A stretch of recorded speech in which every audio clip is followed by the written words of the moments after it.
Hey guys, how is it going today or this morning or tonight or whatever the fuck's going on?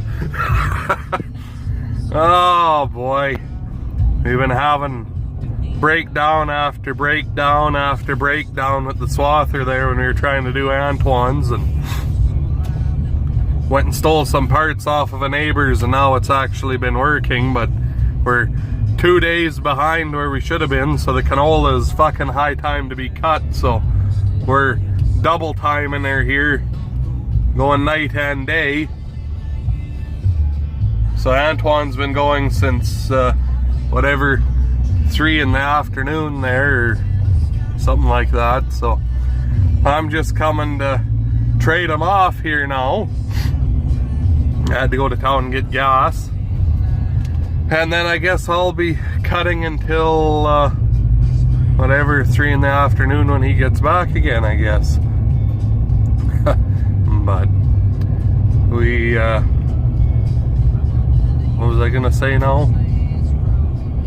Oh yeah, right, we're just about done my half here, and then there's one more quarter to cut, so hopefully whatever the hell you want to say, when the sun is up today, I guess, hopefully we're done that other quarter there before it's nighttime again. That's the dream anyway. So anyway, when the sun gets up and I'm a little more percolating here in an hour or so, I will make a bit more to this video. But anyway, for now, that's where I'll leave you. So I guess I'll talk to you again here in a little bit. Holy fuck, there was a lot more left here than what I thought there was. Anyway, we got her done. Now I just gotta go over to the next quarter, just a little one. There's only 107 acres. There was 280 in here, but yeah, got her done. It's now what time here? Can you see that? 8:30. So took a little bit of doing, but we got her done. Hell of a good crop in here. It's high time to be cut though. Some of it's getting pretty goddamn ripe. That's why we're cutting all through the night, because some of it it doesn't shell as bad when it's tough with the dew. Because the dew is at night here, it's almost like it rained. There's water coming off the bats and the canvases, so yeah. Anyway, I noticed there were a few questions there about what the roller was for and that kind of stuff. I kind of answered in the comments, but I know not everyone probably sees them. But the roller like that behind here, it squishes the swath down, takes a lot of the floof out of it, and it pushes it down into your stubble, and it helps keep it from blowing away when the wind comes up. And then we swath at an angle out of the northwest, out of the northwest to the southeast with your prevailing wind, because the wind here 9 times out of 10 is coming out of that northwest.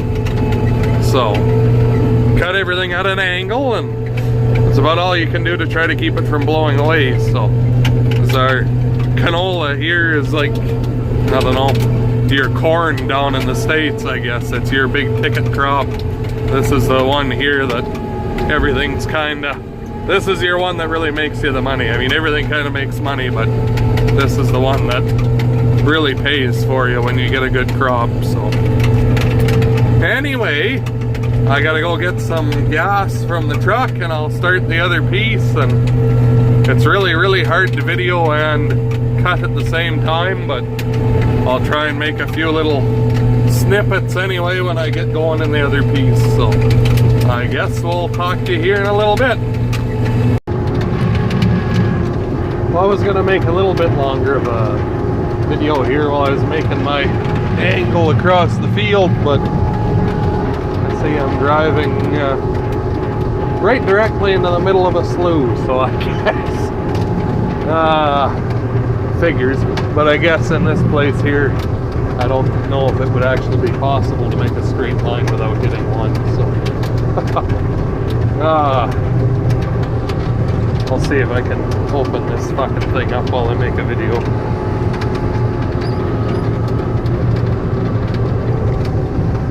We'll just go a little slower than usual, I guess.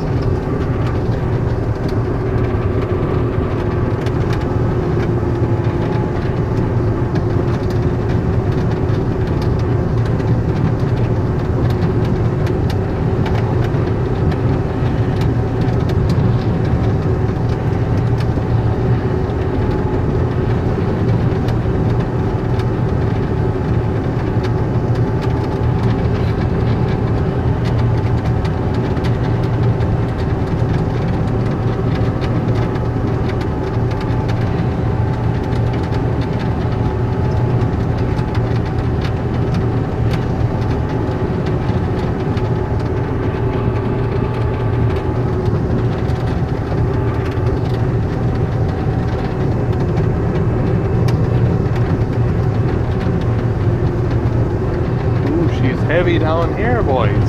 Oh yeah, there we go. Stick stuck on the knife or something. Make a nice big lump now.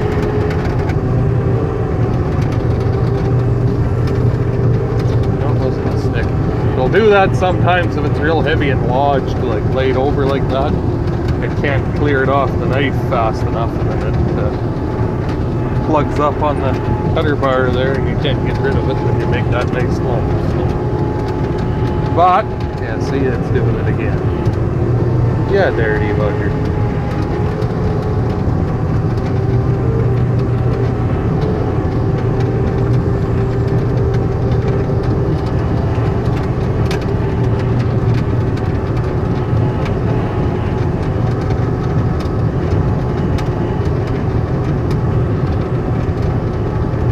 And it's hard to get nice and short.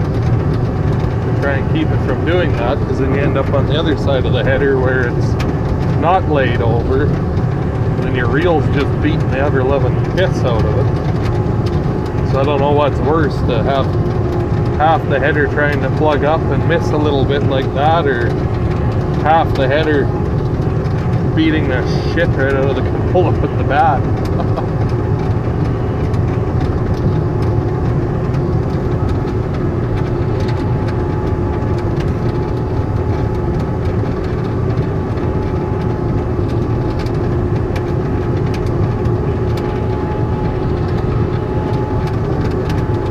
Clear off of there, yeah, Rick.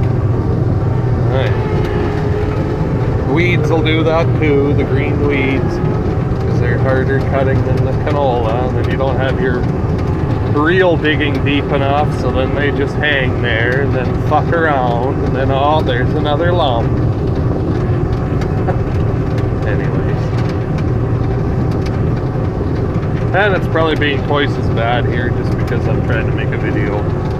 Usually how it works. We'll look at that side of the header for a bit.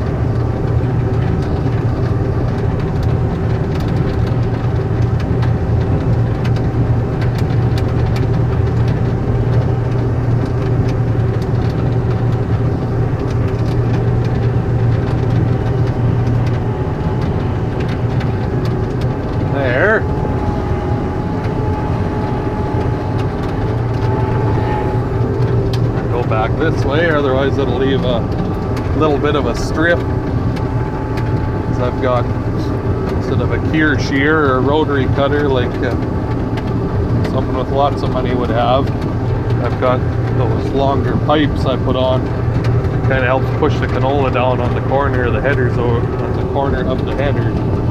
Otherwise it jams up and drags and plug the corner of the header up. But if you don't go back your opposite direction like this, especially on that left side where the gearbox is, you kind of see how it's got canola laid over.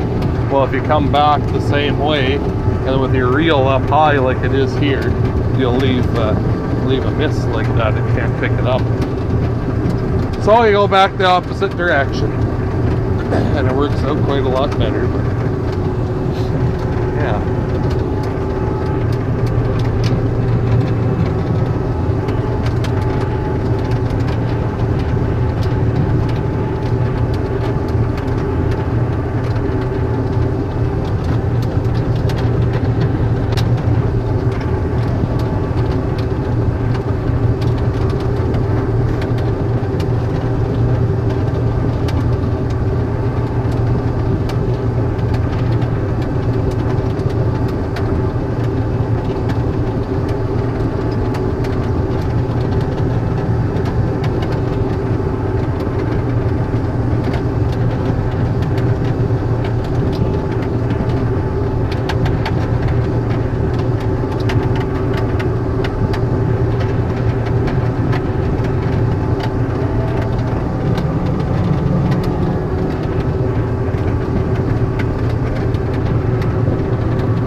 I don't know how long watching this is interesting for, so I don't know how long I'll video for, but you can let me know in the comments how long you want to stare at the same thing for, I guess. Then I can try and sort it out for future videos that way. How long I record doing the same stretch like this, or whether or not you want to see a few different shots, shorter ones, or what, because I'm not really sure. I'm just flying by the seat of my pants and seeing what people like.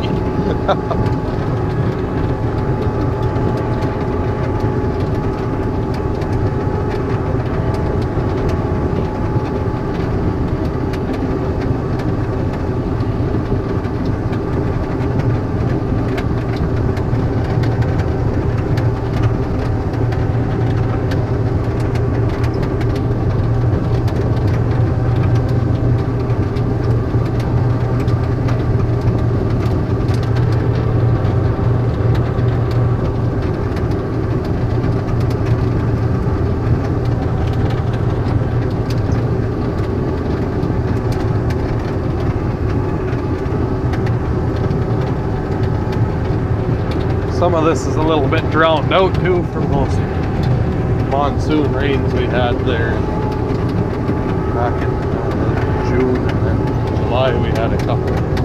Hasn't really rained much since then either, so yes, it could be worse. And usually in the spots that are drowned out like that, it all filled in with kochia. A few spots around a few sloughs that are always bad, and yeah, it's definitely bad this year too. So be making some nice big fires and baling it up and burning it, I guess, this fall, actually. Anyway, I'll talk to you again here in a little bit, I guess. Well, I shut down swathing as it was getting a little bit too crispy and crunchy there. I was worried I was shelling too much out, so shut her down till this evening when there's a bit more dew. So we decided to service the combines up and move them over to Grandpa's here. So hopefully tomorrow, well, tonight when we get done swathing canola, tomorrow I can bring the swather over and the auger and a few trucks and see if we can combine some wheat or not. But yeah, that's what's going on right now. Antoine was in front of me, but he went down a different road, so I went this way to see if I could beat him. Anyway, but yeah, so it's what time now? It's 8 o'clock, and I got up at 2 in the morning, so getting to be a longer day. There he's gonna beat me. He's gonna just beat me. I don't know if you can see him through my dirty as fuck windshield, but this smoky old Massey. This road is a little rougher than what I thought it was, so I wasn't able to open her up quite like I'd wanted to, so he got ahead of me. Oh well. And he was a fair bit ahead of me there too when he turned down that other road, so there he is, just a cruising along.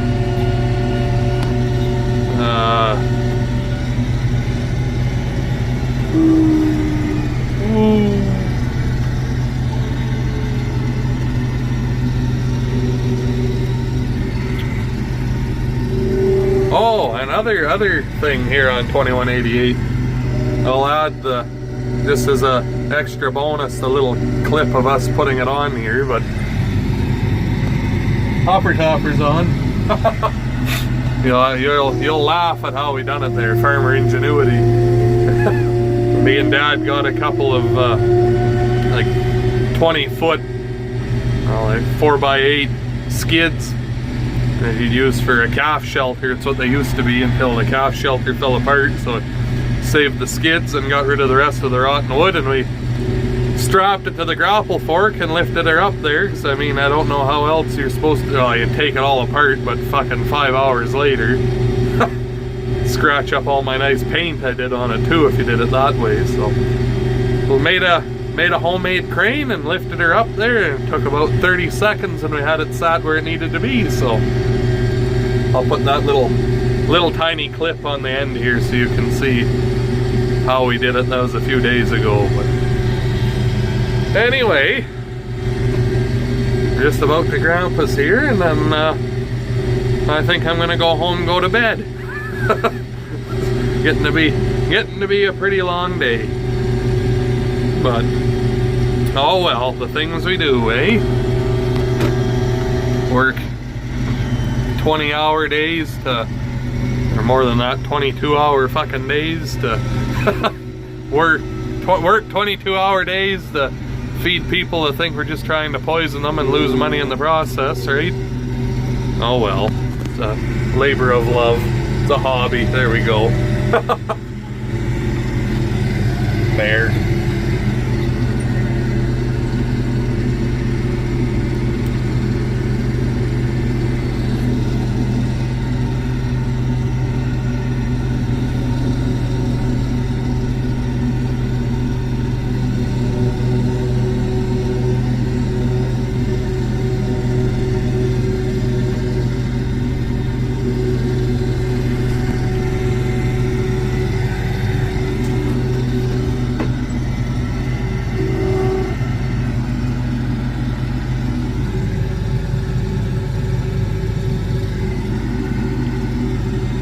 There we go.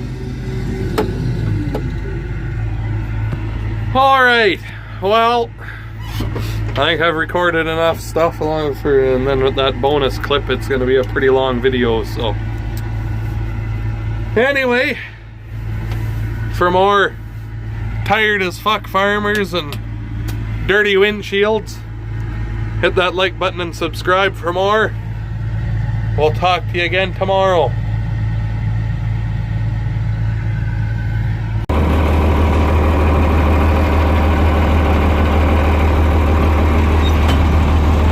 Where there's a will, there's a fucking way, is what this proves.